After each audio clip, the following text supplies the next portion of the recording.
Boa noite. Boa noite. Com um pequeno atraso, né, gente?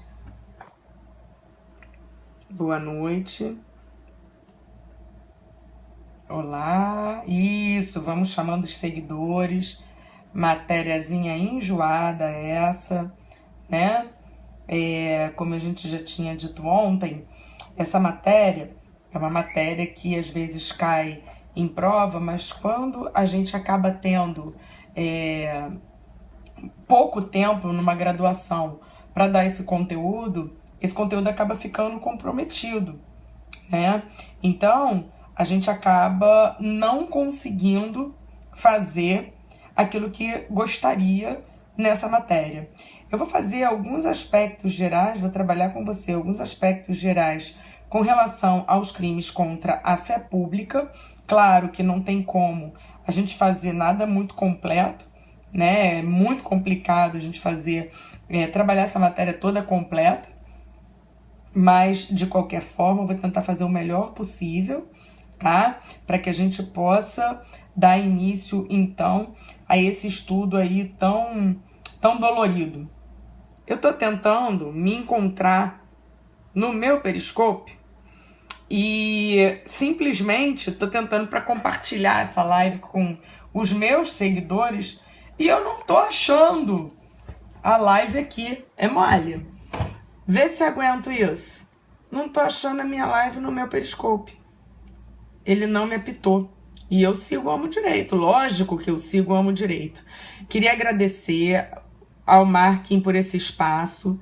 De coração, queria agradecer essa possibilidade da gente estar aqui, né, junto mais uma vez, trabalhando. Pessoal da Bahia, vou virar a câmera já me achei aqui, né? Queria agradecer o pessoal do Amo Direito por permitir que a gente faça. Já vou falar com o pessoal aí. Boa noite, boa noite.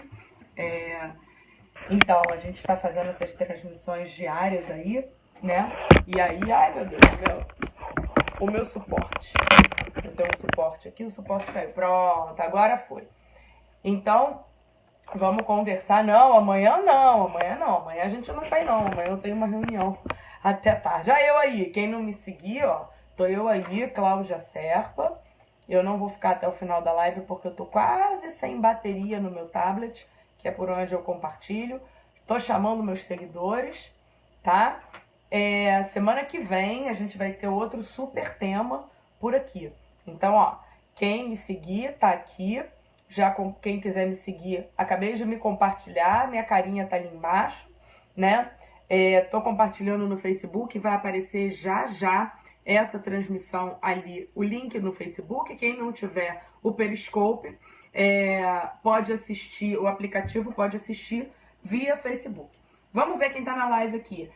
Eu vi que tem um colega, um delegado aí, daqui do Rio, né, que tá prestigiando nossas lives aí. Opa, Cuiabá, Salvador, aí, Delta Juiz Marcelo, ele tá compartilhando aí as nossas lives. Muito obrigada, tá? Por você estar fazendo parte aí das nossas transmissões. Essa matéria já caiu muito na OAB, tá? Você pega alguns exames, oba, a galera do portal tá marcando presença aí, Pernambuco, Ribeirão Preto. Então, vocês perguntaram se essa matéria cai na OAB. Essa matéria já foi muito objeto de questionamento na OAB. E foi objeto de questionamento exatamente no que diz respeito à pegadinha. Opa, alunos do Menezes, amanhã tem prova, aquela turma gigantesca. Poxa, obrigada, muito obrigada por você indicar aí as minhas lives. Meu Periscope é Cláudia Serpa, meu Instagram Cláudia Serpa, portal F3, tá? A prova de amanhã a gente vai ter crime hediondo, amanhã a gente tem administração pública, tá? Ô, pessoal de Brasília, quando eu tive aí, fui muito bem recebida, eu tive muito carinho. Opa, 20º exame aprovado, que legal, que bom. Se essa turma cola, essa minha turma de Penal 4, não sei se essa turma cola. Amanhã eles vão fazer a primeira prova. É uma turma antiga minha, só que essa turma tem 98 alunos. A galera vai estar lá no auditório assiste minha aula no auditório, ó, pessoal assíduo, esse pessoal tá no fundo do meu coração. Tem vários alunos dessa turma que estudam comigo desde Penal 1, olha que legal, né? Então, eles vêm sofrendo, esperando o resultado do recurso, se Deus quiser, vai dar tudo certo, né? Vamos dar início, então, à nossa live, tá? Vamos dar início, então, falar um pouquinho dos crimes contra a fé pública, tá bom? Bom, em primeiro lugar, a gente vai ver quanto ao bem jurídico tutelado nos crimes contra a fé pública. Qual é o bem jurídico tutelado nos crimes contra a fé pública? A gente vai ter aqui a credibilidade, tá? Então, quando a gente fala em crimes contra a fé pública, a gente vai ter agora a credibilidade como um bem jurídico tutelado. Sendo assim, apesar do sujeito passivo, do sujeito ativo ser qualquer pessoa, então, apesar do sujeito ativo poder ser qualquer pessoa, quando a gente está diante de crimes contra a fé pública, o sujeito passivo é o Estado, é uma coletividade. Com relação a isso, então, quando a gente fala que o sujeito passivo é a coletividade, daqui a gente vai extrair uma primeira questão de prova. Opa, olha aí, olha a professora Ana Paula. Obrigada, Aninha. Obrigada por compartilhar os seguidores, com os seus seguidores. Boa noite, tá, Ana? Obrigada por você estar aí na live. Você deve estar aplicando prova aí, nossos gremlins, né? Bom direito. Obrigada aí pelo compartilhamento. Então, obrigada, Ana. Então, o primeiro ponto importante que cai em prova é a não incidência do princípio da insignificância quando a gente está diante de crimes contra a fé pública. Então, primeiro ponto, caível em prova. Se você tem um crime contra a fé pública, o crime contra a fé pública você não vai ter a incidência do princípio da insignificância. Jurisprudência amplamente dominante, jurisprudência amplamente majoritária, no sentido de você não poder aplicar aos crimes contra a fé pública o princípio da insignificância. Justamente porque você não está analisando um único patrimônio. Mas você vai analisar, no âmbito dos crimes contra a fé pública, toda uma coletividade, tá? Então, pelo fato de você ter aqui o bem jurídico, a coletividade, pelo fato de você estar diante de toda uma coletividade, aqui, quando você estiver diante dos crimes contra a fé pública, não incide o princípio da insignificância, tá bom? Então, primeiro ponto que você vai ter que parar para analisar. Segundo ponto que a gente tem que lembrar.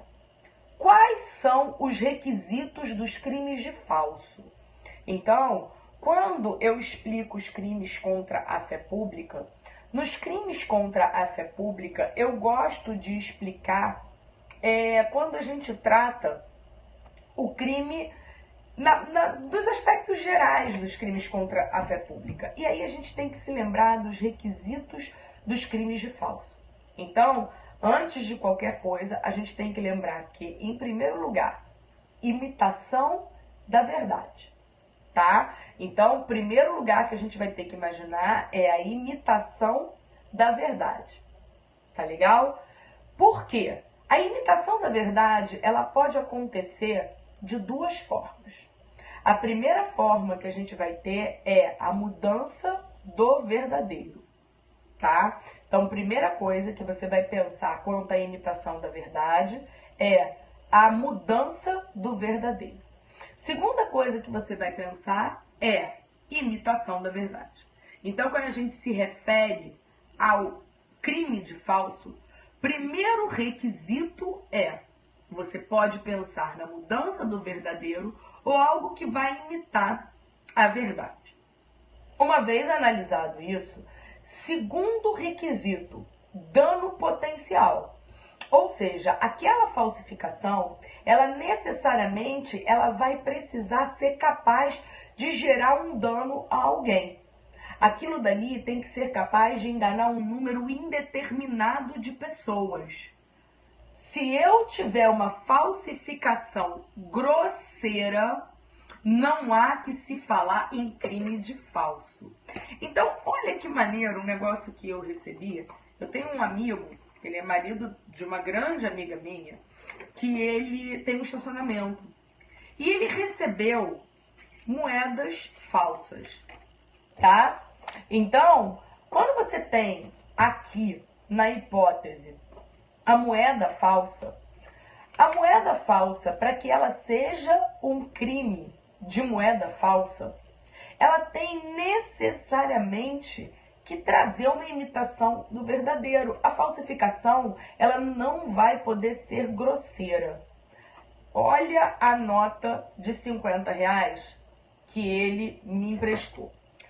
Veja, essa nota é uma nota falsa, tá? Então, olha aqui, isso aqui é uma nota falsa. Vamos ver se vocês conseguem ver a marca d'água dessa nota.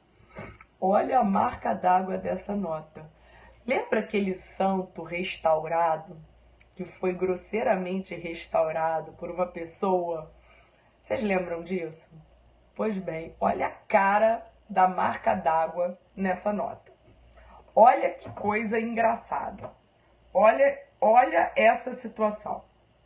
Ou seja, quando você está diante de um crime em que você vai ter a moeda falsa, aqui a gente tem uma moeda, uma nota de R$50, grosseiramente falsificada.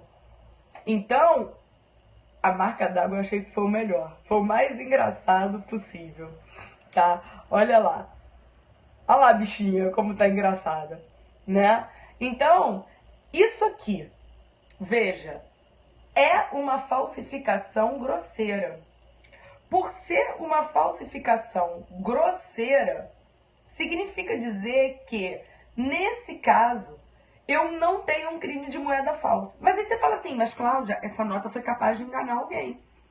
Se essa nota foi capaz de enganar alguém, significa dizer, então, nesse caso, que aqui a gente vai estar diante de... essa marca d'água eu achei engraçadíssima. Você está diante de um crime de estelionato.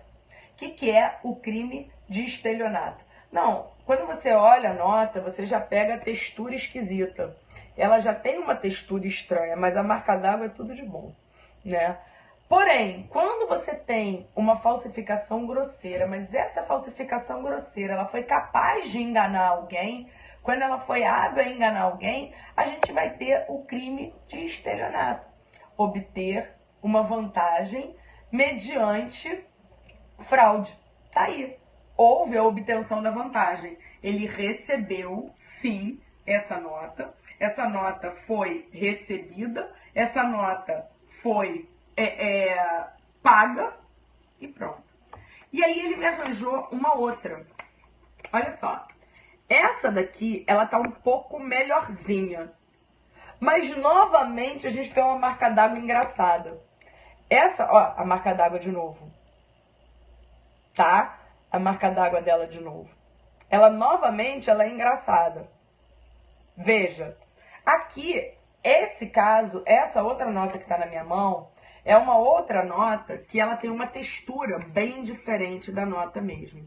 Essa daqui, o cara que recebeu é um mongoloide, né? Então, aqui nessa situação, essa nota é uma nota que ela, pela textura, você consegue perceber. A outra não. A outra, se você passa a noite, realmente é complicado, tá? Bom, além disso, e aí essa questão foi cobrada no exame de ordem. O que foi cobrado no exame de ordem? A questão que foi cobrada no exame de ordem foi com relação ao dolo. Todos os crimes contra a fé pública são crimes dolosos, tá? Então, todos os crimes contra a fé pública são dolosos. Eu não tenho culpa no âmbito de crimes contra a fé pública, tá? Bom, com relação ao que estabelece, então, a súmula 73 do STJ, a gente tem que a utilização de papel moeda grosseiramente falsificado configura o crime de estelionato.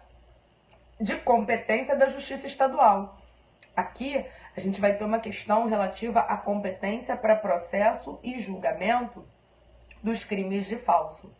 Ou seja, quando eu me refiro à competência para processar e julgar os crimes de falso, via de regra, quando você está diante de falsificação de moeda, principalmente, você vai trabalhar no âmbito dos crimes de falso, a gente vai trabalhar com crimes de competência da Justiça Federal. Só que, nesse exemplo dessas notas de R$50 que eu estabeleci para vocês, essas circunstâncias dessas notas de R$50, elas vão caracterizar, nesse caso, crimes de competência da Justiça Estadual. Porque aqui ela era uma falsificação grosseira, mas ela foi capaz de produzir uma fraude. Então, isso que está estabelecendo a súmula 73. Cuidado com a modalidade privilegiada do crime de moeda falsa, o 289, parágrafo 2º. O 289, parágrafo 2º, diz que quem, tendo recebido de boa fé moeda falsa ou alterada, a restitui à circulação depois de conhecer a falsidade. O que aconteceu? Você vai receber a moeda, você recebe, não sabe que aquela moeda é falsa. Você acha que aquela moeda é verdadeira. Quando você é enganado, você fala o seguinte: eu não vou ficar no prejuízo.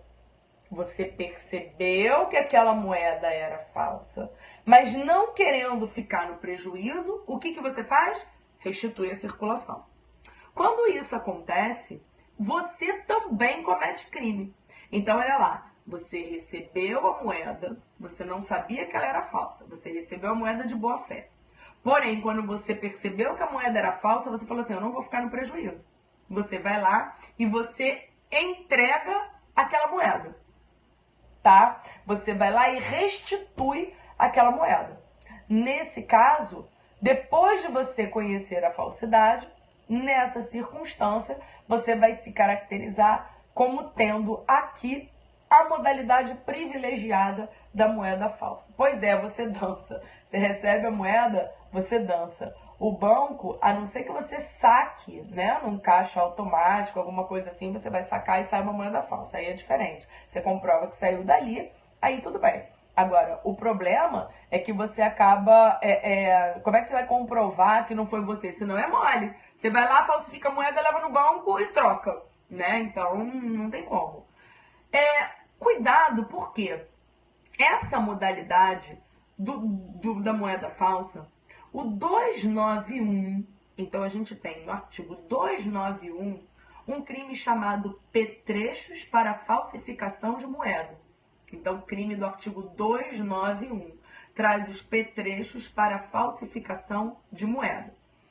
Nos petrechos para falsificação de moeda, você vai ter o maquinismo, você vai ter aparelhos, você vai ter aquilo que vai ser adquirido com a finalidade de falsificação. Então, nesse caso, o que você teria atos preparatórios do crime configura um crime autônomo. Ou seja, maquinismo, você ter todo o aparelho destinado a falsificar a moeda, o 291 pune como crime autônomo aquilo que você poderia considerar atos preparatórios do crime, tá? Bom, visto isso, que são os pontos que são perguntados quando a gente trabalha os petrechos, a falsificação de moeda, a gente agora vai falar do documento, né? Então, dentro do que eu falei, primeiro eu trabalhei o geral e depois a gente vai lá e caracteriza e depois a gente vai lá e trabalha aquilo que vem a ser específico. Quando a gente fala em documento, qual seria o conceito? Documento é todo escrito à mão, mecânico, que vai conter exposição de fato ou declaração de vontade. Ele vai ser dotado de relevância jurídica e pode causar um dano por ter um valor probatório. Então, a gente vai ter documento como tendo esse conceito. O documento possui características. Quais serão as características do documento? Primeiro, forma escrita. Ou seja, se eu tenho uma pichação num muro, se eu tenho um escrito numa porta, se eu tenho um quadro, se eu tenho uma pintura, isso não vai caracterizar documento. Documento tem que ter forma escrita, tem que ser sobre coisa móvel, transportável à mão e transmissível. Esse é o conceito de documento. Eu tenho que ter no documento o autor certo. Então, repare o seguinte, algo que pode ser uma coisa que você nunca tenha reparado. Quando você pega a sua carteira de identidade, por exemplo, na tua carteira de identidade, você vai ver que alguém assinou a sua carteira. Ou seja, ali é identificável, tá? Então, quando você consegue identificar alguém pelo conteúdo do documento, ali você vai caracterizar um documento.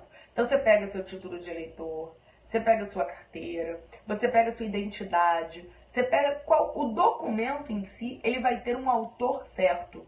Ele vai ser aquele que vai ter emanado o documento, tá? Então, nesse caso, você vai caracterizar o documento. Terceiro ponto, ele vai ter que expressar uma manifestação de vontade ou exposição de fato, tá? Quarto requisito, ele tem que ser capaz de gerar valor probatório. E por fim, aquela falsificação não pode ser grosseira. Lembrando que todo crime de falso é doloso, tá bom? Todo crime de falso assim se caracteriza se ele for a título de dolo. Tá legal? Bom, o que é o documento público? 297 do Código Penal traz o crime de falsificação de documento público.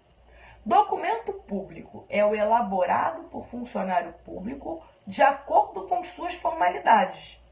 Isso é o conceito do documento público. Então, o funcionário público, no desempenho das suas funções, ele vai elaborar um documento, e esse documento é caracterizado como documento público. A gente vai ter 3 espécies de documento público. A gente vai ter o documento formalmente público e substancialmente público. Então, primeira espécie, formalmente público e substancialmente público.